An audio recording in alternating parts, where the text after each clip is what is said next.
কেমন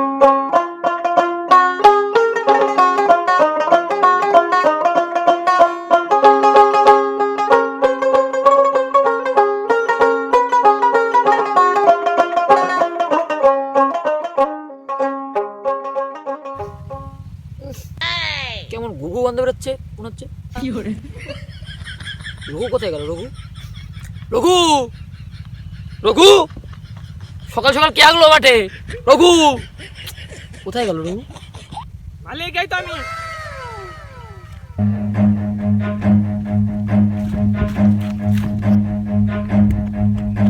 মালিক এই তো। তুই তো মনে হচ্ছে আমার এই শস্য বাগানে হেগে হেগেই গান মেরে দিবি। শস্য কি হবে নি আদেও? প্রত্যেকদিন সকালে তুই তো হাঁকছিস মনে হচ্ছে। না মালিক না না, আরে ওখানে বসেছিলাম, এমনি বসেছিলাম। আরে আমি এইসব কাজ করি নাকি, বসেছিলাম আমি। তো কোথায় যাচ্ছিস? দাঁড়া কেন? তো লোকের শস্যগুলো এত বড় বড় হয়ে গেল, আমারটা ছোট। কি সারটা দিচ্ছিস না নাকি? আরে মালিক, আপনি আমার দোষ দিচ্ছেন। আপনি সার দেওয়ার জন্য কত টাকা দেন আমাকে? সপ্তাহে বৌদিকে দিয়ে আসেন। বাদ দে সব বাদ দে। তো বলছি কি, আমাদের এরকম বড় হবে তো শস্যে? এরকম ছোট হলে হয়? বড় হবে? আপনি যদি ওই বৌদির কাছে না যান তাহলে বড় হবে। আপনি চাষ করতে, আরে বাদ দে না ওইসব কথা। আরে দাঁড়ান, আপনি চাষ করতে দিয়েছেন আমাকে এত জমি, টাকার বেলায় 16 আনা। তুই তো বুঝিস না, তুই বলছিস কেন সবাইকে? ওকে তো একটু দিতে হবে না? না দিলে আবার আমার সংসারটা চলবে না। তাহলে আপনি আমাকে কেন দোষ দিচ্ছেন? ঠিক আছে বল, তো কত কি দিতে হবে? এত ভালো সর্ষে, এত ভালো জমি, আপনার এত জমি, আপনি যদি ঠিকঠাকভাবে টাকাই না দেন তাহলে আমি এতে মাটিতে সার কিভাবে দেব? আরে কত লাগবে তোর, তুই বল তো একটু। আরে এত জমি 10,000 টাকা তো আপনি দেবেন। মালিককে? আপনি। তো তুই এই ড্রেস পরে এসেছিস কেন? আপনি কি খেপা যোগ? এই শীতের ভিতরে আমি এইগুলো পরবো না তো কি পরবো?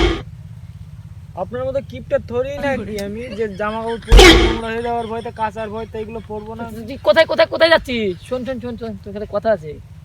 তুই সার কবে দিবি? আপনি টাকা দিলে এখনই দিয়ে দেবো। তাহলে ঠিক আছে, তাহলে আমার সারটা নিয়ে আসিস ঘরের থেকে, বুঝলি? টাকা লাগবে।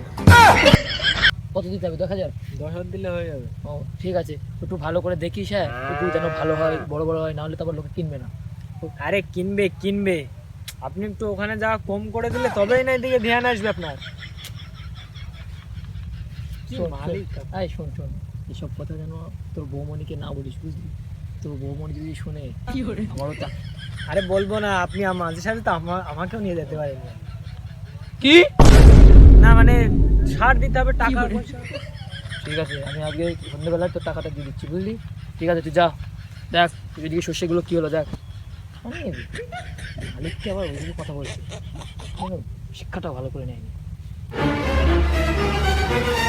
জমিতে 2,000 টাকা খরচা, মালিকের কাছ থেকে 10,000 টাকা নিব, 5,000 টাকা আমার বউকে দেবো, 3,000 টাকা আমার হাতের মুঠোই, 2,000 টাকায় সার দিয়ে দেবো, হয়ে যাবে।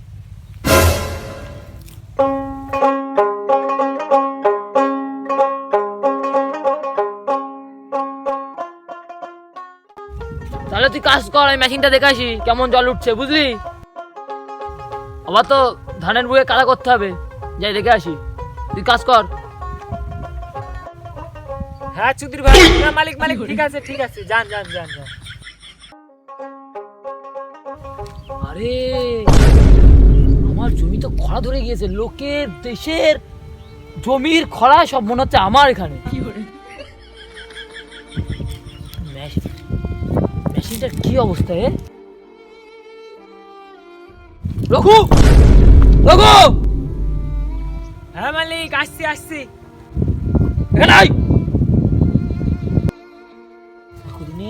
আমার 25 বছরের মেশিন কল আমি জমিতে চাই দেবো বলে নিয়ে এসেছি, আর রঘু কি করেছে?